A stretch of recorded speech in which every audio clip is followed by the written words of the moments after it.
To study exterior lighting using the Scanline renderer, first ensure that your custom UI initial settings setup is set to max.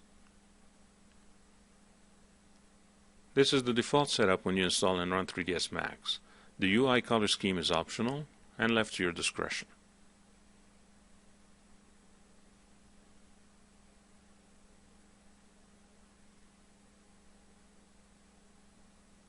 When you render a daytime exterior scene, there are usually two light sources to consider.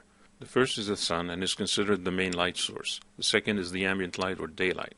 The sun can be considered as a point light since it emanates energy in all directions. However, given the sun's considerable distance to Earth, the sunlight that reaches us is cast in virtually parallel rays. Placing a point light 150 million kilometers from the center of your 3D scene is not a practical approach. It is easier to use a direct light to simulate the sun, since direct lights cast rays in parallel mode. You can position the light to simulate the angle from which the sun is affecting the scene.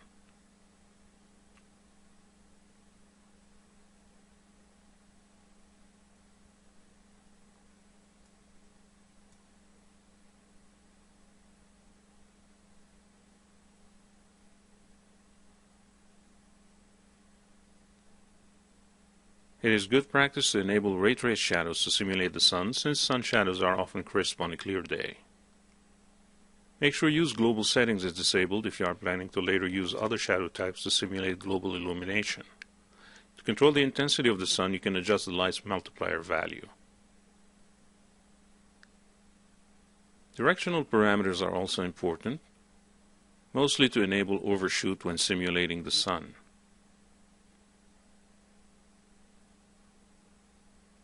Failure to do so restricts the sun illumination to the fall-off field value. Still, you need to ensure that the fall-off field value is large enough. Shadows are not calculated outside this range. In addition to a light source simulating the sun, you need other lights to simulate ambient lighting created by light bouncing off all scene surfaces.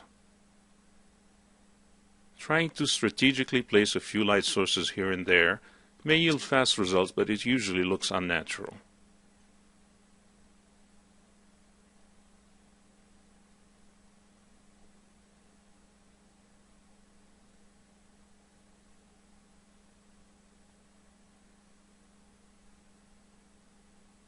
To simulate better daylight, you can create a light dome.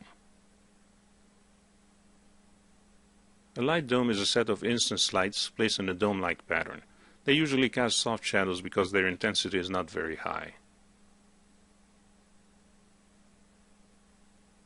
To manually create a light dome, you first create a target spotlight, setting its multiplier value to a fairly low value, and its shadow type to shadow map. You can then adjust direction parameters to overshoot, with a fairly large fall-off to encompass the scene.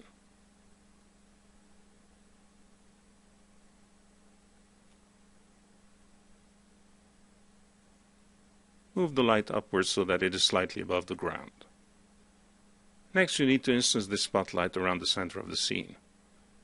You can use a working pivot to do so, or if your scene is centered, use the world coordinate system as a base. Using the Array tool, instance the spotlight 12 times based on a 30-degree rotation in Z. It is critical you use instance, not copy, since the light dome is meant to work as a single light. The preview button lets you see the results before you commit to them. After the first ring is created, you can use Shift Move to create a second, higher ring.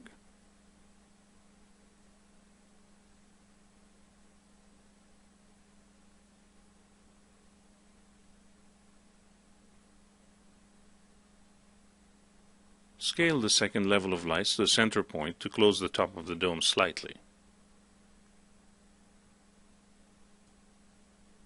Since you initially use the target spotlight, the scaled spots still point to their targets, which is the center of the scene. Create a third level of lights and adjust it to complete the dome.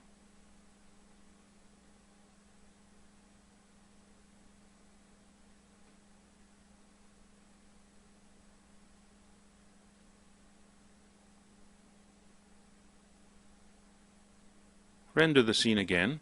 The results are much improved. You can adjust the intensity of the light dome by changing the multiplier value on any of its instance target spotlights.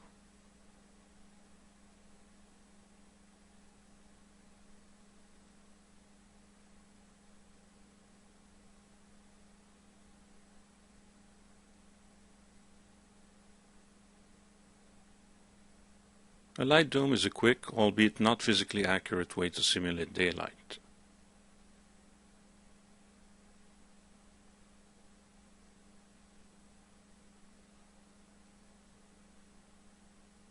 Another method to simulate daylight global illumination is to use the skylight object. On its own, it floods the scene with ambient light and produces a very unnatural render. To use skylight efficiently with Scanline rendering, you need to use it in combination with the light tracer engine. Light tracer simulates daylight in a dome pattern, but also accounts for the bouncing of light rays. Decrease the number of rays samples to start with the low-quality simulation. You can always increase this value later. Light tracer also lets you use a color bleed factor, so that reflected light carries with it color information from other surfaces. For improved results, increase the number of bounces to 2 or 3. This increases the bouncing of light rays and helps with the simulation. Render time is now longer, but the render is better and more accurate. Notice the green color bleed between the floor and the body of the car. If the render appears too grainy, increase the number of rays sample for better simulation. Increasing filter size helps remove noise artifact by introducing an amount of blur. Do not use too high a number or you will lose detail.